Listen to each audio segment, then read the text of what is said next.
Di Dilettantissimo, un cordiale buon pomeriggio dall'Italo Ferrando di Cornigliano. Campionato di eccellenza, 28ª giornata, la sfida è quella tra la Genova Calcio e la Sestrese, il supporto tecnico è di Fabio Minetto, le riprese sono affidate ad Andrea Giannotti.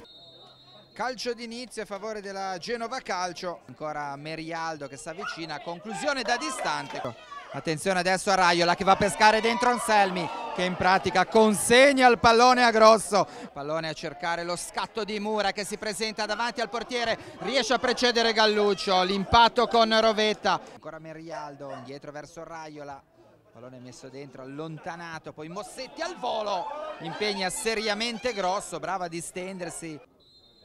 Secondo tempo di Genova Calcio Sestrese, dato a Mossetti che mette questo pallone direttamente sulla barriera, poi si inventa una conclusione pazzesca.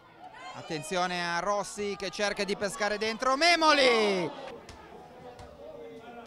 Pallone scaraventato dentro, colpo di testa di Majorana, poi arriva ancora Riggio, altro pallone dentro, Majorana di testa, altra mischia e poi da due passi Maisano. È stato molto bravo il portiere Rovetta a riuscire il gioco per Morando. Traversone dentro verso Rossi, cerca la forbice, un pallone fuori di pochissimo. Finisce dunque a reti bianche tra Genova Calcio e la Sestrese, per i verdi stellati un piccolo passo avanti verso la salvezza.